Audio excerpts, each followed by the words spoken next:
আসসালামু আলাইকুম everyone, this is Cynthia, আপনারা দেখছেন সিনথিয়াস কিচেন। আজকে আমি আপনাদেরকে খুবই নরম তুলতুলে চকলেট স্পঞ্জ কেক তৈরি করে দেখাবো। আশা করছি আপনাদের ভালো লাগবে। চলুন ভিডিওটি শুরু করা যাক। এর জন্য প্রথমেই আমরা একটা মিক্সিং বোলে 5টা ডিমের সাদা অংশ ভেঙে নিব। খেয়াল রাখতে হবে কোনোভাবেই যেন কুসুমের কোনো অংশ এই সাদা অংশে থেকে না যায়, নয়তো কেকটা পারফেক্ট হবে না। এরপর আমরা এখানে 1 কাপ পরিমাণে চিনি দিয়ে খুব ভালো মতো বিট করে নিব।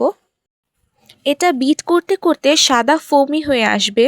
আমরা এটাকে ততক্ষণ পর্যন্ত বিট করব যখন এই ক্রিমটা দিয়ে কোনো কিছু লিখলে কোনো কিছু মুছে না যায়। অর্থাৎ ক্রিমটাকে আমরা ওপর থেকে যেইভাবে ফেলবো এটা ঠিক সেই অবস্থায় থেকে যাবে। আমার এটা হয়ে গেছে। এখন আমরা এখানে 5 টেবিল চামচ পরিমাণে রান্নার তেল দিয়ে আলতো হাতে খুব ভালো মতো মিশিয়ে নিব। খেয়াল রাখতে হবে এটা কোনো ক্রমেই জোরে জোরে মেশানো যাবে না, তাহলে ফোমটা নষ্ট হয়ে যেতে পারে। তাই এক সাইড থেকে খুব ভালো মতো মেশাতে হবে। এখন আমরা এখানে 2.5 চা চামচ পরিমাণের বেকিং পাউডার দিয়ে খুব ভালো মতো মিশিয়ে নেব। মেশানো হয়ে গেলে এখানে আমাদের 5টা ডিমের কুসুম দিয়ে খুব আলতো হাতে মেশাতে হবে। এখানে কোনো বিটার, ব্লেন্ডার এই জাতীয় কোনো কিছু ব্যবহার করা যাবে না। প্রত্যেকটি উপকরণ খুব আলতো হাতে মেশাতে হবে। এই পর্যায়ে আমরা এখানে 3 চা চামচ পরিমাণের চকলেট ইমালশন দিয়ে দিব। আমরা আজকের এই কেকে কোনো প্রকার কোকো পাউডার ব্যবহার করব না। কোকো পাউডার ছাড়াই এই কেকটি খেতে অসম্ভব মজার হয়ে থাকে। প্রতিটি উপকরণের মতো এটাও খুব আলতোভাবে মেশাতে হবে। এবার এখানে 1 কাপ প্লাস 1/4 কাপ পরিমাণের ময়দা অল্প অল্প করে দিয়ে খুব ভালো মতো আলতো হাতে মেশাতে হবে। এখানে সম্পূর্ণ ময়দাটা একেবারে দেওয়া যাবে না, অল্প অল্প করে দিয়ে তারপরে মেশাতে হবে। ময়দা মেশানোর সময় অবশ্যই খুবই ধৈর্য সহকারে কাজ করতে হবে।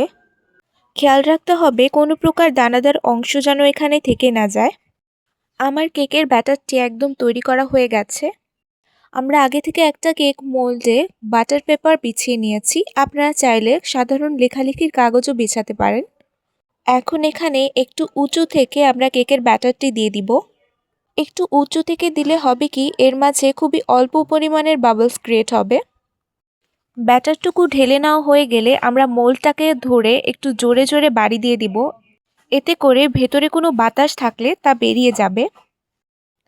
এখানে আমরা একটা হাঁড়িতে স্ট্যান্ড বসিয়ে খুব ভালো মতো প্রিহিট করে নিয়েছিলাম। এর মাঝে আমাদের কেকের মোল্ডটা দিয়ে খুব ভালো মতো ঢেকে নিতে হবে। খেয়াল রাখতে হবে হাঁড়িতে যেন কোনো প্রকার বাতাস চলাচল করতে না পারে। এবার এটাকে আমরা 40 মিনিটের মতো বেক করে নিয়েছি। চুলার আঁচটা একদম লোতে থাকবে। 40 মিনিট পর ঢাকনাটা সরিয়ে আমরা কেকটাকে চেক করে নিয়েছি। আমাদের কেকটা একদম সফট হয়েছে। এবার আমরা এটাকে নামিয়ে নিব। এবার আমরা কেকটার চারপাশটা ছাড়িয়ে এটাকে ডিমোল্ড করে নিব। আমার কেকটা দেখুন কতটা সফট হয়েছে। এখন আমরা কেকের পেছনের বাটার পেপারটা তুলে নিব। দেখতেই পাচ্ছেন কেকের পেছনে কতটা পারফেক্ট রয়েছে, একটুও পুড়ে যায়নি। সামনের মতো পেছনটাও খুব ভালো মতো সফট হয়েছে। খুবই শীঘ্রই এই কেকটা দিয়ে আমরা ডেকোরেশন করে দেখাবো। আজ এই পর্যন্তই। পরবর্তীতে অন্য কোনো রেসিপি নিয়ে হাজির হব। আল্লাহ হাফেজ।